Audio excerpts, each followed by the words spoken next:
morning, good morning, good morning, everybody. You see this face and this big old smile? No technical difficulties this morning. You know it's time for Solace Saturday. It's 8 a.m. So good morning, good morning, good morning. Come on in, come on in. You know today is going to be a great day because we serve a great God. So come on in. Good morning, good morning, good morning. I'm so excited. I don't even know what I'm supposed to be doing right now. Oh, Lord. Okay, here I am. Got it. Got it. I do my part. And there we have it. And there we have it. And there we have it. What is this? Oh, okay. I don't need that now. Okay. All right. So, kingdom blessings, everyone. I am your host, Cherise Stevenson. Also the graduate of Southern New Hampshire University. I am now receiving my bachelor's in psychology. Yes, that is going to be a part of my introduction. Good morning, Trish. And I am also your life strategist. And again, I say welcome to Solace Saturday. This is year 4, season 7. And our theme is live in the now. Live in the now. And now is an acronym for no opportunity wasted. No opportunity wasted. Thank you, Trish.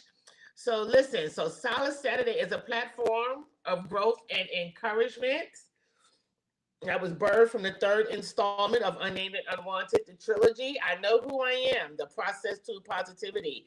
It is not the only process, but it is a process on becoming bigger, better, greater. And we use this moment as a mirror, not to look just at ourselves, but to look within ourselves with weekly readings of aspirations, which are positive quotes, inspirations, which are positive scriptures, and affirmations that we speak over ourselves and to one another. Please understand that this platform that comes on Saturday mornings at 8 a.m. is a platform where you will be challenged to make a choice. Choice of what? A choice to change. Change for what? Change for the bigger, better, greater. Bigger, better, greater what? A bigger, better, greater you. That's the goal. That's the goal. That's the goal. Okay, so always remember what you see is what you get, and what you hear is exactly what you heard, right? So, again, welcome. Thank you for tuning in. Thank you in advance for watching the replay, and thank you for subscribing and watching on YouTube. And if you have not done so, please do so because I want to be on a bigger platform. Not because I'm so great and wonderful, but I don't want to keep dealing with technical difficulties with StreamYard and Facebook. So listen, we open up with our prayer requests. We're praying for the world. We're praying for our government, praying for our churches, our pastors, our bishops, our leaders. Good morning, Divine Destiny Cathedral, Bishop and First Lady Jones, and to my parents, Nanny and Pop. I love you. Continue to pray for your children. Pray for one for another. Please pray for me. My emotions are everywhere. My mind is everywhere. Not bad, not sad, not heavy, but it's a lot. I got decisions to make. I got choices. I got options. It's a lot going on. And I just want to make sure everything that I say and do glorifies God. Okay? I want us to also pray for the Kojic organization, specifically the Beulah Church family out in Brooklyn. If you've never been there, if you've been in Brooklyn, you know about it, you've heard about it, you know Beulah, you know Bishop Wilbur Jones. And if you know any affiliation with the church, you know Bishop Hezekiah Walker came from this church, or he used to rehearse at this church. But they've lost their leader, Bishop Wilbur Jones. And he is a father of the gospel in this organization. And we want to send our condolences and prayers out to that family and church family and the Kojic organization as well. Um, also, I don't dive into too much social media stuff, but I'm going to take my time and deal with this particular situation because it is in alignment with what we're going to talk about today. I don't know if you've seen it on the news, but a young athlete by the name of Marshawn Nealon. He was 24 years old. He was a defensive end for the Dallas Cowboys.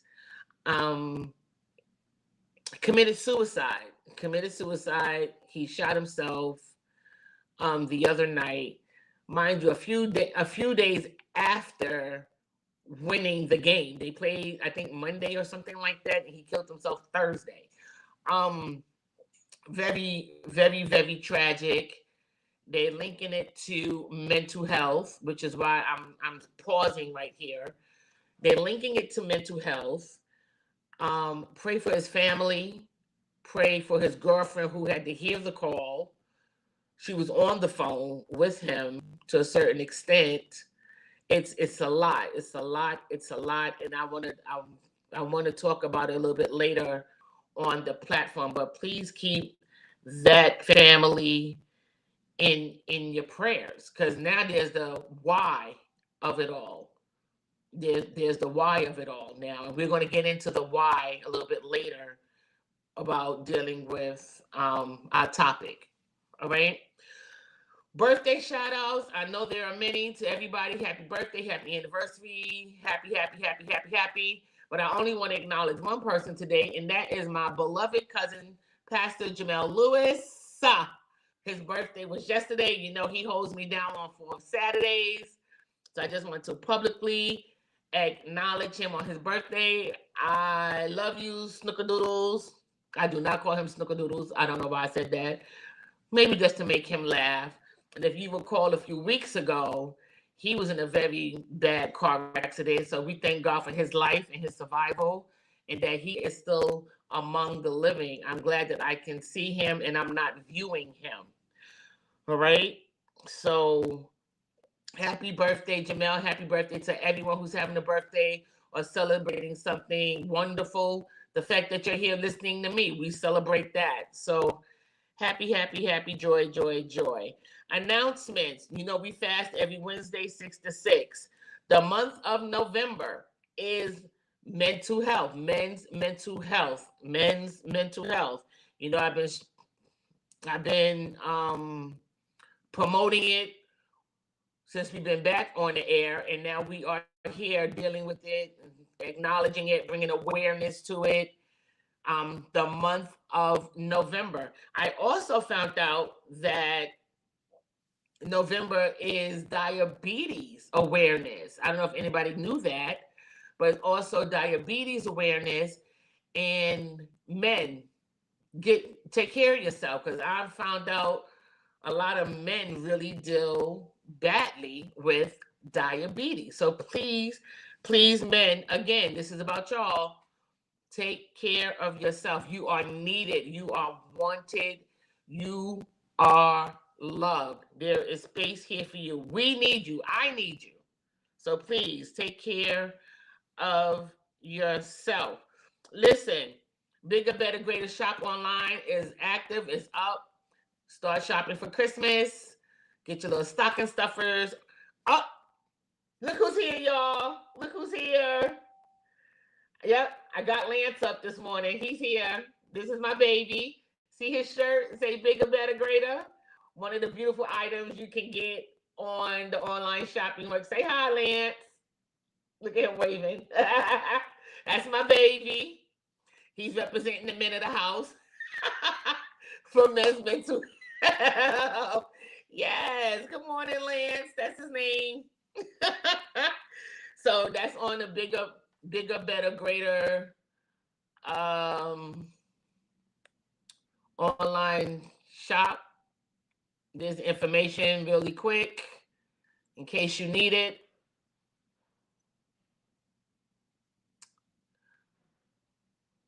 All right. I just want you to see that. And also, what's I want to say? Again, I said it a little bit earlier, but again, I want to say please follow and subscribe on YouTube. I'm trying to shift. I'm trying to shift from this platform to YouTube, but we need a certain amount of viewers and followers to make that happen. So please, if you're watching, if you're logging on now, if you're watching now, if you're watching the replay, please subscribe to YouTube so we can, avoid and do away with the technical difficulties that we always encounter on this particular platform. My last announcement is I want to give a special, special shout out to Erica Parker, my sister friend Angel Connolly, and my cousin Trisha Stevenson. Why am I shouting out these three young ladies? These three young ladies literally have been doing their best to keep me together and hold me down during this whole transition of graduation. And it's a lot. It's a lot because it's emotional for me. It's a lot of history that's connected to this moment. And I'm in the middle of transition. I'm happy, I'm sad, I want to go, I don't want to go, I want to do it, I don't want to do it, and they just here for the ride. They try to keep me level, and I don't want to forget to publicly say thank you to them in case I don't later. So thank you, Erica Parker, thank you, Angel Connolly, and thank you, Trisha Stevenson. I love you girls with everything in me. And the last thing I want to say, and then we're going to get right into our topic for the day. Listen, a lot of you have been asking or requesting, can you watch the graduation?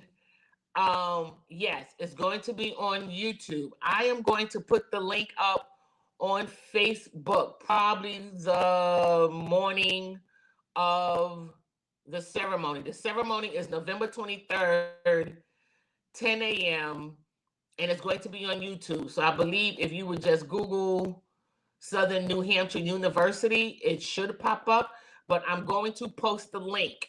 So those of you, gosh, I wish everybody was on right now because a lot of people feel like they deserve a personal invitation.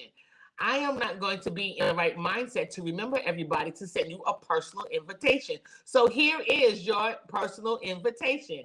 It is going to be on YouTube, November 23rd, 10 a.m., Southern New Hampshire University.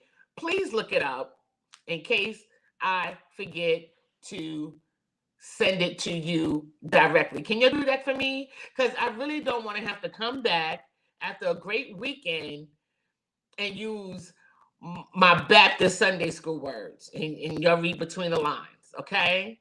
Because I'm Baptist first. You know how we get down, okay? So listen, with all of that being said, thank you again for tuning in. Thank you again for watching the replay. And thank you for tuning in on YouTube. And now I am going to bring up my guest who's been with us thus far. Good morning. Good morning. Dr. Earl O'Brien. Yes. How are you? I am good today. I'm good today. Amen. I got my breakthrough last week, and we're going to talk about it. Right. But so listen, Earl is with us. He is here bringing awareness and enlightenment and encouragement and information about men's mental health. Mm-hmm. Here's his book, The Crisis Compass. It's available on Amazon. Those of you who have it, please read it and don't wait for us on Saturday. And those of you who don't have it, please get it. It is a wealth of information. One thing I love the most about this book is that he has like 6 pages of references where you can actually go get help and counseling that you need. He got every race, every religion, male, female. You need this book. You need your Bible, and you need this. You need this. And then if you go through all of that, then you need this one. Right. Cause you gotta feed the process. You gotta keep it going. You just don't go get a brand new car and fill it up with one tank of gas and then just think that's gonna last the rest of your days. No. Yeah. It's a process, So you need both books. But you need this one first, so you better understand this one. And this is the one that's gonna keep you going. This is for when you fall back, you get a little weak, right? And then you get back here. But they literally go hand in hand. But y'all need to get this book. All right. Those of you who have it, I need you to read it. I need you to ask questions because Earl and I are just here to help guide and try to bring answers. I need you to ask your questions. This is just not about me and Earl, because me, Earl, and his wife can take the kids to go see Wicked. We ain't got to be here. Right. We are here for y'all. So please come with your questions. Even if you're listening, ask your questions. Participate in the conversation because this is what it's all about. Earl, thank you again for your sacrifice and your commitment to this project. Absolutely. I'm excited. So we're just gonna jump right on in. Okay. I want to just review really, really quick, and not in so much detail, because where I want to go today is very, very heavy, heavy, and I don't want to rush it. And we're probably going to be here for the next couple of weeks because it's just that intense. Yeah. Right. So last week we defined the word navigate and we discussed the title and the purpose of the book. Yeah. We kind of got stuck on grief brain, and that's where I got my breakthrough. That grief brain was it for me. Yeah. And one of the statements that you make in your book is grief may alter your path, but it cannot erase your purpose. Mm-hmm. And I think people really need to hear that and understand that. Yeah. But my breakthrough came from psychosomatics, where you said your body holds memories of trauma. Mm-hmm. And we hit a lot of stuff. And also, audience, please forgive me. I try to catch all the comments. I'm checking my iPad and my phone. I missed some comments. We had over like 70 comments, and I didn't even see all of them. Yeah. One of the comments was a question, and I overlooked it. I didn't see it until we logged off. So out of respect for the platform, I would like to answer the question that was posted. Yeah. Right? And the question to you was asking you to define survivor's remorse. Sure. Because that was connected to the portion of grief brain. Right. Right? Right. And so if you can just go back, and this is why I want to review a little bit. I want to, so can you just define for us survivor's remorse? Yeah. So survivor's remorse, it's like a deep, it's both emotional and psychological, right? It's a response that occurs when a person survives something very traumatic or life-threatening and others did not. Right? Like, in other words, somebody would be like, why did I live and they didn't? Or could I have done something to save them? And that guilt lingers for a long period of time, right? And we don't talk about it enough, but there's a lot of things that go into just the basic tenets of survivor's remorse. I'm still waking up, y'all, so pardon me. I'll wake up like in 2 minutes, I promise you. So now we're talking about persistent guilt, shame about surviving. Oh, man.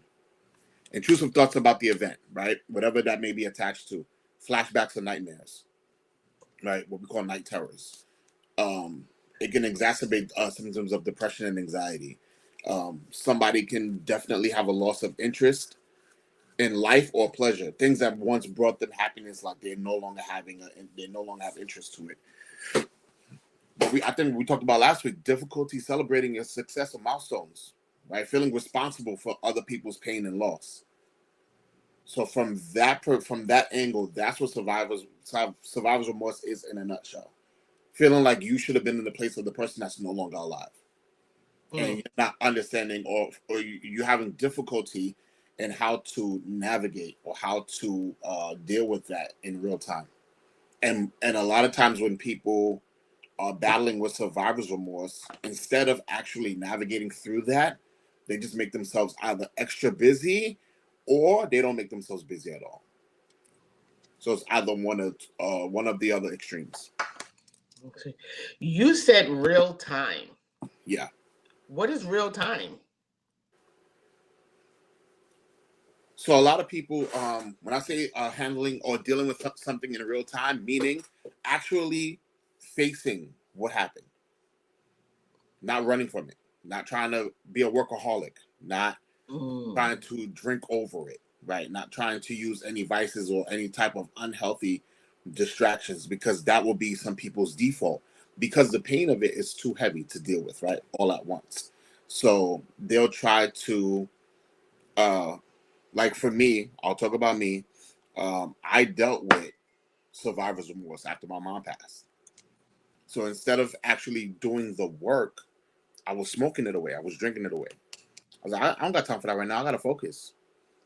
Hear what I'm saying? I was drinking and smoking, telling myself, I got to focus. I can't deal with the pain right now. But you're avoiding it, and now you're guilty of self-harm. I was guilty of self-harm because people think, oh, self-harm is like when people are cutting themselves or any type of intense definition of like suicide ideation. Soft suicide can be you drinking your life away and smoking it away. So when I say real time, I'm actually talking about sitting and processing the events that happened and asking yourself the hard questions. Like, why do I feel like it should have been me and not them? Soft suicide, I feel, is also just you neglecting yourself, period. Absolutely. That's the You know? overall meaning. Yeah. Yeah, right? Yeah. Absolutely. That's a good word. I never thought of soft suicide. Mm-hmm. That's see, I'm writing notes already. Mm-hmm. That's heavy. That's heavy. Soft suicide. And then because then it becomes the soft suicide becomes a part of your norm. Yeah. It So it's becomes a not part of your norm. right. It's not viewed as something that's Yeah. egregious. Like all of a sudden, I'm not doing my hair anymore. I'm not, I used to clean my house every week. Now I don't care if there's dishes in the sink. I don't, and I'm saying it like that because that's how subtle it is. Yep. And you don't even realize that you're deteriorating. Yep. You are slowly drifting away. Absolutely. Absolutely. And yeah, that so suicide is right up there with stress. They both are silent killers. Yeah. That's something. That is something. That is something. So it leads me to what I want to talk about today, Okay. which is trauma. You have a section in your book that's titled Repressed Trauma. Oh yeah. And repressed trauma. And that oh my gosh. Oh my gosh. And this is why I wanted to talk about the football player. Absolutely. Because now I got questions. Because his name is, like I said, his name is Marshawn Nealon. Mm-hmm. We're not gonna hold it against him that he played for the Dallas Cowboys. we're not gonna hold it against him. Cherise. At the end of the day, yeah, I'm into sports, boo. So let's not even go there. We're not gonna hold it against him. At the end of the day, he is a black African American male. Yeah. 24. Right. And my concern with this is, right? Yeah. Looking at him as a football player, as opposed to someone like you and I, right? Yeah. You are a licensed therapist. I am on the same path as you. We go to school, we do the work, We get certified. We get licensed. We are doing the work to do what we do. Right. Sports is different. Yeah. You got to zone in. You got to focus. You got to train. And then at the end of all of that, you have to be chosen. Absolutely. To play. Right. You have to be chosen to play. Our clients choose us, but the degree we got on our own. You know what I mean? We did what we did and we got it. Boom. But to be an athlete, you have to be chosen, right? This young man was chosen. It was his dream. It was his passion. He went after it. For what I understand, he was the second NFL draft pick. He was second. He promised his mom this is what he wanted to do. He did it. I just learned that his mom passed away, and I'm putting all this information in because I need us to deal with the state of mind. He promised his mom. He told his mom this is what he wanted to do. He did it. She passed away last year. And I just read something before we came on that he was wearing a necklace with her ashes around his neck. Did it say when last year did she pass? Huh? Did it say when? Like what month and day last year did she pass? I don't remember. I saw the year, but I don't remember the exact specifics. Okay. But she saw him make it to his the NFL. Right. She saw him make it. She saw him play as a rookie. Right? Wow. If I'm not mistaken, the team played Monday or Tuesday. He got the touchdown. The team won. And now here we are. I think Wednesday.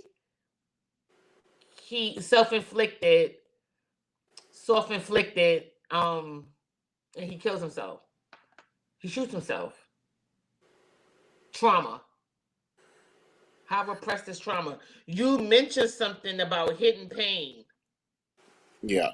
Connected to trauma. I want to read something else that you said about repressed trauma.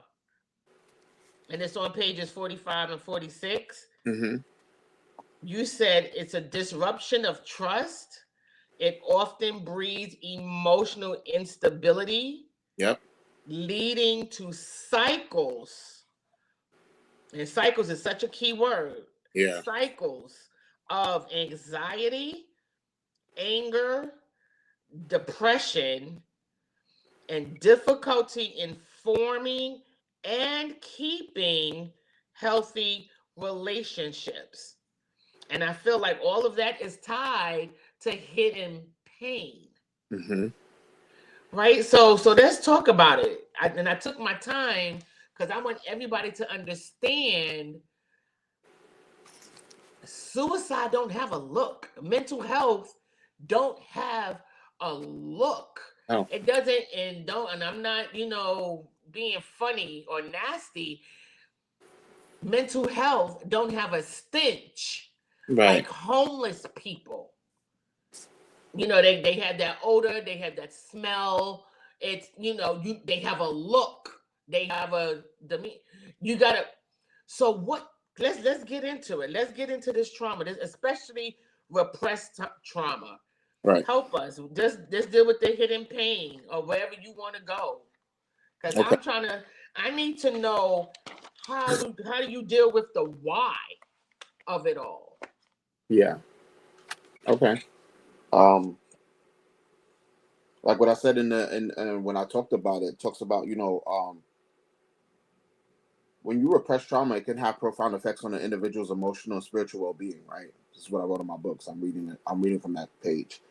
So for the believer, right, the hidden pain does not simply disappear, but it lingers beneath the surface. So it influences your thoughts, your emotions, and behaviors in ways that may not always be at once recognizable, right? So the emotional economy of that believer or unbeliever, right, made up of spiritual peace, emotional resilience, relational health, and the capacity for faith is deeply intertwined with past experiences.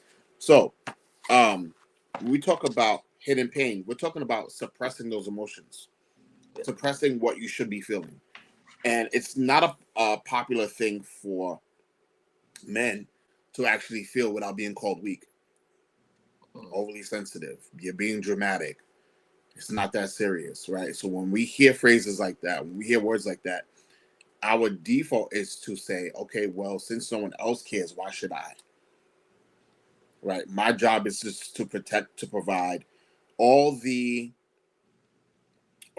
basic tenets of what men are taught how to be, right? And think about it. Now, this goes back from when we're little boys, when we have emotional moments and we hear things like, oh, boys don't cry. You got to man up. It sounds cute. It sounds affirming, but it's very detrimental, right? When a boy is told you got to be a man, don't cry. So the first thing is, okay, so now I got to be a man. So my definition of a man as a boy is not show no emotion because I was told not to do it. Now, I was instructed or conditioned by my parental figure not to do that. So now go about life, and anytime something emotionally distressing happens, the only emotion that seems to be socially acceptable is my anger. Right? But if I'm stoic, right, if I kind of set my face straight and don't crash out, new term that they're using, it gets praised. But internally, because I'm suppressing those emotions in real time, like I stated before, I'm causing more harm to my physical body. Like I said last week, the body is psychosomatic. It holds memory. So based on how your thought processes work will determine on how it affects your body, your internal organs, heart rate, heart palpitations. Right? It's deeper than just you not being able to figure out life. It's more than just is jamming certain parts of the brain that needs to function and solve complex problems. But what happens when you have gastrointestinal issues? What happens when you have cardiovascular health issues over time? Because these things have been prolonging in the body longer than they should have. So when we're talking about repressed trauma, it's when someone cannot or does not feel safe enough in their environments or in their community to be themselves in that moment, with whatever is happening, and it's dangerous. Hmm. Hmm. You said anger is socially acceptable. Mm-hmm. You said it's socially acceptable. Mm-hmm. So is that also in alignment with validation?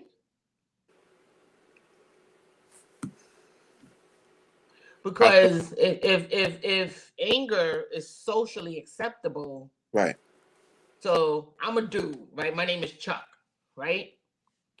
And I'm with my boys, and my girlfriend just hurt my feelings. Right.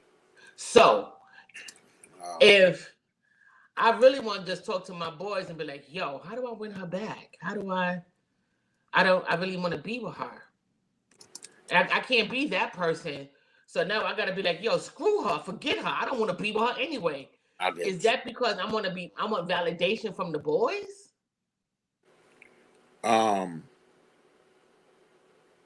Or is that a collaboration of validation and what, like you said, we are conditioned as men? Because my name is Chuck. I'm not Cherise right now. Yeah. Chuck. Yeah. Or I'm just conditioned to be that way because you said anger is socially acceptable. Right. Right. Because So that's the anger that becomes the only emotion that feels safe enough to express. Right. When it comes to men, especially black men. But when you're talking about validation, right? You're talking about so validation is a survival need. ooh, okay. Ooh, Yeah. ooh, So yes, ooh, put it in that context. Yeah. So when they're like, "Yo," da, da, da. So now the anger and the boys like, "Yeah, I feel you," But it's like you're surviving right now. That's your means of survival because Um, when someone grows up, we talk about we grow up in environments, right, that are like, where emotional needs are. We have to learn to seek validation through behaviors that guarantee a reaction, even when it's negative. Mm. Right? So Mm. in that context, you're talking about in validation, that becomes an access point to significance. So subconsciously, it's like if I can't be seen through love, I got to be seen through intensity. Mm. Because you also mentioned in your book about forming and keeping healthy Yeah, relationships. absolutely. And that in relationship is not just husband and wife, boy and girl. It's with your friends, your co-workers, the children, you and your children, Right. And there's one actor who I absolutely love. His name is Deval Ellis. Oh, yeah. Yeah. And he is raising 4 beautiful young men. Yes, he is. Absolutely. And one thing that he does is he talks to these young men. He talks to these young men. And I remember there was a clip with him and his son. I forget which one. I think son number 3. And his son was crying. And he let him cry. And he got him get it out. But then he was talking to him. Like, why are you so upset? What is making you cry? This is what happened. This is what you did. Do you understand what happened? And him and his son was talking it through. His son is not growing up to be gay. His son is not growing up. He doesn't feel less of a man. His son, you understand what I'm saying? And then, like you said, it's the community and your environment. And I'm not gay bashing, Right. Because there's so much after my courses that community, it ain't even all about the clothes and the flamboyancy. It's definitely a chemical imbalance, and that's a whole nother issue. And people try to argue with me, church, and I'm like, y'all are wrong. Nevertheless, what I'm saying is his son isn't weak. His son isn't strong. He's still and it's about conditioning the mindset. Right. And he was helping him to understand it's okay to feel this way, but I need you to understand what you did wrong so we don't have to feel this way again.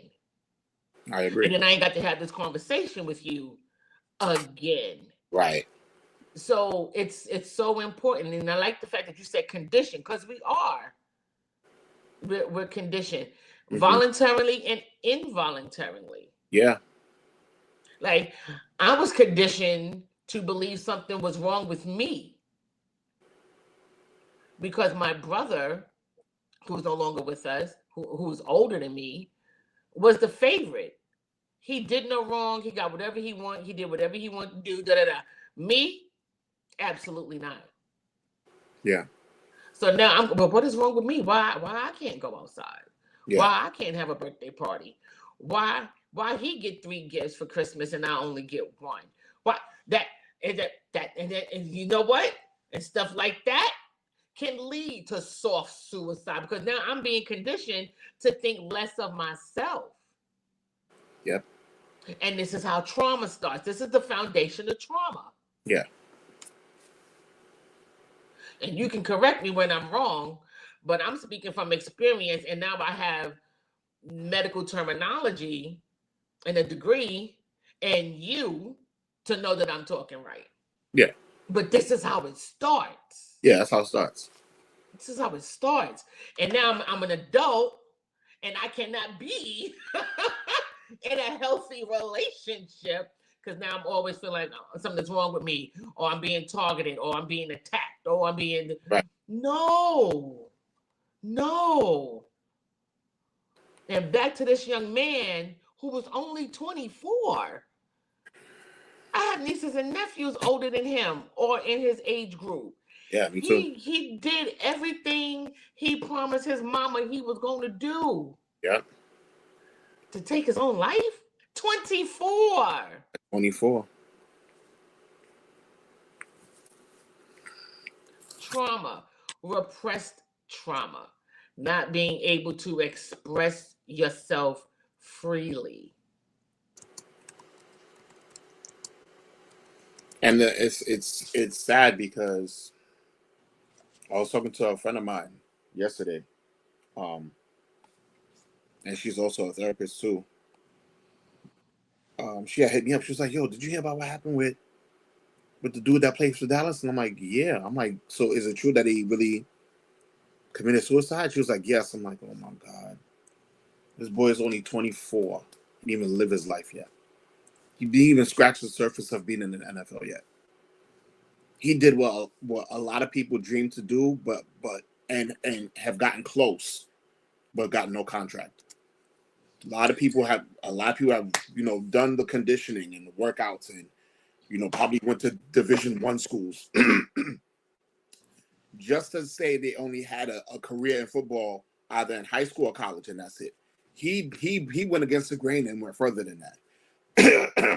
He was the second draft pick. That says a lot. The second. That says a lot. That says a lot about his commitment, his gift, his Yeah. skills, Yeah. his ability to play well. And someone who took a chance on him. Someone who took a chance. He was chosen. Yeah. And that's why my introduction, I said it the way that I said it. They wanted him. Why was it so easy for him to pull that trigger? This is what I tell people. Just because a person has reached a goal, right, or has broken some sort of generational curse, does not take away the emotional distress that they go through in their personal lives. Money cannot heal you. Fame cannot heal you. If you already have certain traumatic imprints in your life that you're doing the best that you can with little to no resources, and you get into a space in your life where now all the attention is on you, that doesn't make anything better. Because now all eyes are on you. You got to watch how you live. You got to watch the things you do. You know how media is. Once they find out something about you, they're going to drag you. You're going to get dragged. Especially when it's a person of color, especially when it's black males, because they're good for dragging us and throwing us in jail, because anytime we get to a place, black people in general, where we are thriving above people's definitions of expectations of us, they have to find something in order for them to drag us right back because they're inferior. A whole nother topic for another time. I'm not even trying to get into the whole racialized concepts. We're not even talking about that. But for you to take your life at a young age, what was his breaking point? Yeah, it becomes overwhelming for some people. Yeah, but what was his breaking point? What was his breaking Where point? was the straw that broke the camel's back for him? You're 24. 24. So what happened at 5? Come on. Come on. What happened? Did you have to grow up too fast? Was you exposed to certain things? Did you? And this is the thing. Oh God, Cherise, you play too much. Oh my God. We don't. We. Oh my God, I'm gonna get you because this time. How I get blamed for this? Oh, I'm gonna get. Oh, you Let play me too talk much. to my son. Son, how I get blamed for this? My issue as a black man is that when we go through things, people operate in what my therapist taught me, the performance of care. Oh, I gotta write that down. Oh my God. Oh my God. Okay. Because I already see where this is going. Right. I'll wait. Yeah, because I gotta write that down. Mm-hmm. Nope, I understand. The performance of care. Mm-hmm. Go for it. The performance of care looks like, I'm gonna break it down in the most simplest form. If you're going through something, right? If you're going through something that's traumatic, it doesn't even have to be that intense, but if you're going through something that's, emotionally disturbing, distressing, you can't seem to get your bearings, life just seems very difficult at that moment. Watch this. So now you're in a dichotomy where you're living between grief and gratitude. You finished college, you got your degree, but now you're in grief because you want certain people to be there. Oh my God! You want to take this off screen? You want to take this off screen, Earl? Continue. Listen, and now I'm there for you in public settings. I'm not calling you in private because I want to get the pictures where we smile and post, and then you say something about me being there for you in a public setting. That is the performance of care, where I get recognition and using your distress to get recognition so that other people can see that I care for you. But the genuineness of care is I don't need you saying nothing about me being there for you. Because watch this, if I'm not there for you when it's dark, I don't need to stand next to you when it's light outside. Period. So when we talk about the performance of care, it's so detrimental and so many, and I didn't know how bad it was until I had to look back and I'm like, yo, was I ever guilty of that? And thank God I wasn't, because I was honest with myself. I'm like, I never really cared for public recognition, because my thing is, when a person went through whatever they've been through in life, they went through that when nobody was watching. Mm-hmm. You can always tell who's there for you when you're going through something that you know is causing you to break on the inside. And they call you, be like, yo, what do you need? You okay? Now everybody's different. You may not pick up the phone, but I know where you live. I might come unannounced, because at that moment, anything could break. Anything else can cause you to now really break and lose all sense of awareness. So now I gotta come to the house and be like, listen, you can sit down. I'll cook, I'll clean, I'll do all something. Just sit down. Go in the living room, go put the TV on, go have a seat. Because I don't need you. I don't need what happened in your life to make you take yourself out. So have a seat. For him to be 24, you wanted to go there. For him to be 24 years old and take his life, where was his support system? Did nobody see the signs? Did no one see the signs? Oh, because he just landed a big contract, life is grand. What are we doing? Oh, because he was able to still function, which is really emotional bypassing or repressed trauma. Yeah, he was still able to, go to practice. There's such thing as high functioning depression and high functioning anxiety. These things are real things. Just because someone's achieving well does not mean that they're living well.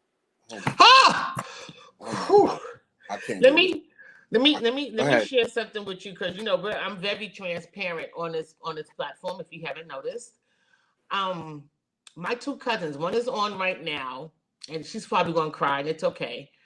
And the other one, she's busy being happy and pregnant, but she's usually on with me, right? Right. When I mentioned my graduation, I'm preparing to do this solo, right? Right. And they were like, so make sure we get the information so we can be there. And I was like, be where? They was like, we're coming to the graduation. And I'm like, what do you mean you're coming to the graduation? Because outside of my brother, who is deceased, I don't count on family to be there for me for anything. Wow. Because they never had. They set me up and left me to die. So now I got two cousins, and we just reconnected because our family is so dysfunctional and detached. Yeah. That we reconnected through the platform. Yeah. And through people that we have in common. Right. So they was like, oh no, we coming. But then my cousin who's pregnant, she can't come because she can barely walk. But the other one's like, oh no, I'm coming. And I was like, are you serious? I don't know how to accept that. I don't even know how to feel. Because I really never had DNA support. Never. Outside of my brother and my father, who are not here. Yeah. So this emotional roller coaster is helping me relive and embrace the fact that my brother is not here. and this is me just being plain transparent. Yeah. He wasn't at my high school graduation because he was locked up. Yeah. But he called me. I was my brother's one phone call per day. That is real, y'all. It's not just TV. You get one phone call a day. My brother remembered me enough to call me behind the bars. Now I don't even get that phone call. So now I have cousins, DNA, not my God-given family, my brothers, my cousins, but no, real DNA. She has the last name as me. We're one of the last few who still carry the Stevenson name. Wow. She was like, oh no, I'm coming. I don't even know how to accept that. And I've been so disappointed because this is all trauma, y'all. This is all trauma. I've been so disappointed for so long. It's like, nah, I'm good. You don't have to come.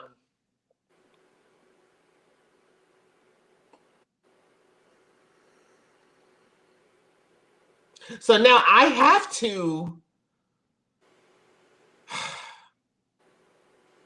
push past that and learn to embrace that. No, she wants to celebrate you, Cherise. Let her do that for you. Mm-hmm. I don't know if you ever watched this movie called Step Brothers with Will Ferrell and this other guy. Oh, and they were adults. Huh? That's a throwback movie. Right. Yeah. And they was and he and Will Ferrell had a brother, but they were just, and at the end of the, what was it called? The function that they had, I can't think of the name of it. The Catalina. Okay, yeah. The Catalina. And they was trying to hug and embrace each other, but they didn't. It's a funny scene, but it's a real scene. Yeah, it's because real. Now there are people around me that genuinely and authentically want to celebrate me, and I don't know how to receive it. Trauma. This is what trauma does. So when you say what happened to him at 5, I don't know. But I know for me, I was never celebrated by my mother. The one person that I wanted that, I guess, acknowledgement from, or even maybe validation, maybe, I'm not sure. Yeah. But as a mother, you would think they would want to celebrate their child. It never happened. So now here I am, this big age of 55, and I got to learn to let people love me and celebrate me. Yep. It's real. It is real. And you have to let people do it because, especially those who want to, think about it. There are people that came to you on their own, wanting to celebrate you. You didn't have to say nothing about it. Those who see, wow, okay. Those who see how important your life and your accomplishments are to you will always show up when you don't expect it. Most times the people that we want to be there cannot. When it comes to parents, I don't know if I should say this one, but this is going to be a hard one. Most times, in most cases, parents don't support their kids. 2 things. Kids don't allow their parents to live vicariously through them. Some parents are in secret competition with their own kids. And that's the bad. And that's it's a thing, y'all. It's a thing. It's sad. It's a sad thing, but it's a thing. If people are saying that they want to be there for you, that the challenge is, the challenge is not even allowing them to do it. The challenge is being present when they are. I'm gonna say it again. The challenge is not letting them be there for you. The challenge is you not dissociating when they show up. Mm-hmm. because the default would be to dissociate. Like you're, like Mm-hmm. physically you're there, psychologically, emotionally you are far removed, Mm-hmm. and that's a sign of not wanting to suffer any more disappointment or heartache. It is. Mm-hmm. But And then it kind of piggybacks too with the performance of care. absolutely, You know, it goes back to that also. Because are you really here for me? yep, Now, not because I know they are, right, but there's others with the well. Make sure I get the link and make sure I get it. yeah, Oh, okay, all right. yeah, You know, and then it's the everybody want to be here for that moment. But where were you leading up to this moment? yeah, Which is why I shouted them out at the beginning because they have been here leading up to this moment. yep. All right, get off the couch, go do your homework, stop with the snacks, you get ready to go to sleep. Da, da, Hello, da, da, da, da, da, da. Are you ready hello. for school? You got what you need? Them. It was them. That's the genuineness of care, not the performance of it. You all right? I'm overwhelmed. I'm tired. And they Yep, listen. The fact yep. that they answer the phone, I tell you, I'm telling you, those moments count. those moments count. So here we are breaking the ice on trauma because it goes deep. It goes very deep. It goes deep, and we done hit so many different areas of trauma that we didn't even know existed to this extent. Yeah, But and this is why I was like, I was telling you off screen, you put labels to what I've survived, but mm-hmm, I didn't know it was an actual thing. mm-hmm, You know what I mean? yeah, And it's like, you get a cut, but it heals kind of different. But I'm like, I don't know what this is, but it looks like X, Y, and Z. And then you get, the surgical terminology for it. You're yeah, like, oh, that is a thing. Oh, okay. Well, it's like that. right. Like nobody would believe lack of interest is something that you used to do Yep. is soft suicide. When my mother died, I lost interest in baking. We have fresh dessert, and my mother baked cakes and pies every Sunday for Sunday dinner. That makes a lot of sense. All right, that makes a lot of sense. I haven't baked since I haven't baked, and I miss it. I don't have to give Edmonds all my money. I don't. I don't have to give Cake Man Right, Raven. I don't have to give Docs. I don't right, have to give Cold Stone Ice Cream all my money. right. But that died within me when she died. Oh Lord. Okay. And now, and I was just thinking about it. I saw this cookware set, and I was like, "You got to get back to doing what you love to do." Because I love to cook. It's just relaxing. It's a vibe.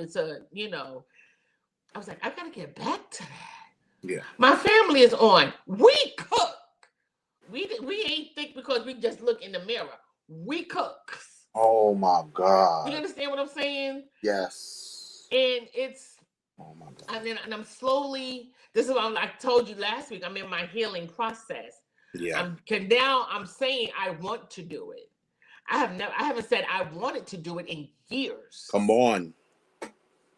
So I can hear my growth. I can hear my healing. I can hear my deliverance. I was like, did I Uh-huh. just say I want to bake something? You did. Oh my God, I don't You said it recall out me loud. ever saying that since she died. You said it. Okay. All right. And she died in 1998. Okay. Let's just I haven't baked not a cookie. That was Okay. what? 24 Yeah. years? Yep. Do the math. Yep. Do the math. Yep. So listen, everybody, our time is up. We Wow. are breaking ground on trauma. We dealt today with repressed trauma.